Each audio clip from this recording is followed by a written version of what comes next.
आज की हमारी कहानी का शीर्षक है सांवली बहू। मम्मी जी, चाय ले लीजिए। अरे कलमुही, तेरे हाथों से तो चाय पीते हुए भी डर लगता है, कहीं इससे तेरा रंग मुझ पर ना चढ़ जाए। अगर इन्हें इतनी ही शर्म होती तो मेरे इतने हैंडसम भाई को इस तरह फंसाती नहीं। बानी और शिवम की लव मैरिज हुई है। बानी के ससुराल में उसकी ननद और सास हैं, जिन्हें अपने गोरे रंग पर बहुत गुरूर होता है, जिस वजह से वो बानी को सिर्फ उसके सांवले रंग की वजह से नापसंद करती है और हमेशा उसे ताने सुनाती रहती हैं। बानी उनकी सभी जली कटी बातें सुनकर चुपचाप वहां से चली जाती है। तुम माँ और छोटी को कुछ बोलती क्यों नहीं? मम्मी जी बड़ी हैं, हर छुटकी ना समझ, इस तरह उन्हें उल्टा जवाब देना सही नहीं। मेरी जिम्मेदारी उनकी सेवा करना है, जो मैं पूरे दिल से हमेशा करती रहूंगी। ऐसा बोलकर बानी रसोई में जाकर रात के खाने की तैयारी करने लगती है। रात को खाना खाते हुए बानी की सास उसे कहती है, कल मैंने अपनी फ्रेंड्स के साथ किटी पार्टी रखी है, समय से सारा खाना बना देना और अपना मनहूस चेहरा लेकर ज्यादा उनके सामने मत आना, समझी? माँ, बानी आप दोनों की कितनी परवाह करती है, फिर भी आप उससे इतना बुरा व्यवहार क्यों करती हैं? अरे एक तो लव मैरिज करके इस कलमुही को हमारे सर पर लाकर बिठा दिया और अब हम इसे कुछ बोल भी नहीं सकते क्या? भैया तो इनकी तरफदारी करेंगे ही, आखिर इन्होंने पूरी तरह उन्हें अपने वश में जो किया है। जिसे जो करना है करे, बस कल मेरा सारा काम समय पर हो जाना चाहिए। इस पर सब खाना खाकर सोने चले जाते हैं और अगले दिन बानी जल्दी उठकर सास की किटी पार्टी के लिए तैयारियां शुरू कर देती है, जिस पर पार्टी शुरू होने के बाद सास की सहेलियां कहती हैं, अरे वाह री, तेरी बहू ने तो बड़े स्वादिष्ट समोसे बनाए हैं। हाँ भाई, रंग कैसा भी हो, खाना बनाने में बिल्कुल अन्नपूर्णा है।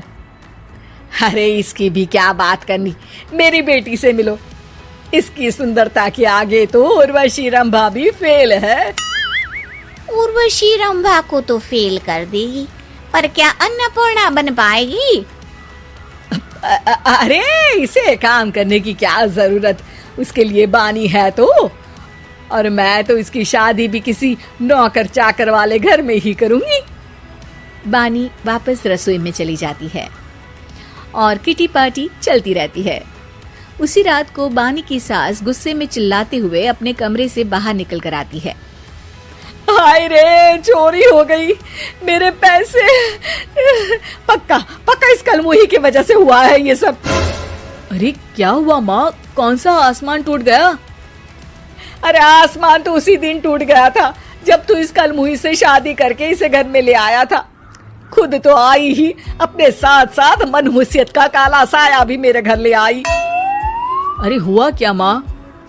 अरे मेरी तिजोरी में रखे पैसे कहीं गायब हो गए, सुबह ही देखा, अरे यहीं रखे थे। क्या आप मुझ पर चोरी का इल्जाम लगा रही हैं? अरे काली बिल्ली पर भी क्या कोई मनहूसियत का इल्जाम लगाता है? ऐसा बोलकर बानी की सास वहां से चली जाती है, जिसके बाद शिवम और बानी बात करने लगते हैं। देखो, मम्मी की बात का बुरा मत मानना, वो बस परेशान है ना, इसलिए कुछ भी बोल गई। वो परेशान नहीं, मुझसे नफरत की वजह से ऐसा बोलकर गई हैं। उन्हें मैं हमेशा एक आंख नहीं सुहाती। देखो बानी, अगर तुम चाहो तो हम दूसरा घर लेकर वहाँ शिफ्ट कर सकते हैं। आखिर तुमसे प्यार करके तुम्हें अपनी जिम्मेदारी पर इस घर में लेकर आया हूँ, इस तरह टॉर्चर नहीं होने दे सकता। अगर आप साथ हैं तो मुझे किसी चीज की टेंशन नहीं, और आखिर वो हमारी बुजुर्ग हैं, हम उन्हें और छुटकी को इस तरह अकेले छोड़कर कैसे जा सकते हैं? इसके बाद बानी भी अपने कमरे में चली जाती है और अब हर रोज उसकी सास की तिजोरी से पैसे गायब होने लगते हैं। इसी तरह कुछ समय बीत जाता है और वो हर बार हर चीज का इल्जाम बानी पर लगाती है, पर बानी कभी कुछ भी नहीं बोलती। कलमुही नास पीटी, बहू को घर की लक्ष्मी बोलते हैं, ये तो पनौती बनकर आई है, पनौती। एक रात बानी की सास को आधी रात में प्यास लगती है तो वो पानी पीने रसोई की तरफ जाती है।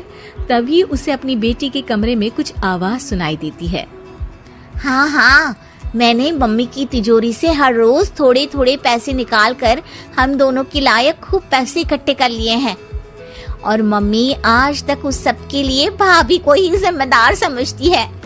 तुम बस जल्दी से आकर मुझे यहाँ से ले जाओ और हम कहीं दूर जाकर शादी कर लेंगे।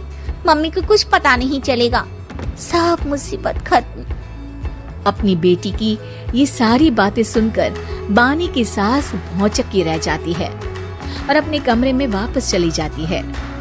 जब अगली सुबह बानी सास के कमरे में आती है।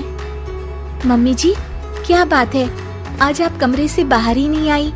आपकी तबीयत तो ठीक है ना?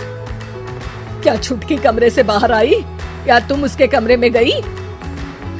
नहीं नहीं, क्यों, जाना है क्या? मैं अभी चली जाती हूँ। नहीं, कोई कहीं नहीं जाएगा। इस पर वो बानी को साथ लेकर कमरे से बाहर आती है, जहाँ शिवम भी होता है। वहाँ उसकी सास बोलती है, छुटकी मेरी तिजोरी के सारे पैसे लेकर अपनी माँ के बारे में कोई ख्याल करे बिना किसी लड़के के साथ घर छोड़कर चली गई। और बहू, तुमने मुझ जैसी सास की सेवा करने के लिए अपने ही पति के साथ दूसरे घर जाने से मना कर दिया। मैंने हमेशा तुम्हारा रंग देखा अच्छा ही नहीं, जो मेरी सबसे बड़ी गलती है। मुझे माफ कर दे बेटा। और इसके बाद बानी की सास कभी अपनी बहू की तारीफ करते थकी नहीं। तो अगर आपको हमारी कहानी पसंद आई तो हमारे चैनल को सब्सक्राइब कीजिए, लाइक कीजिए और शेयर कीजिए। मिलते हैं अगली कहानी के साथ जल्द ही।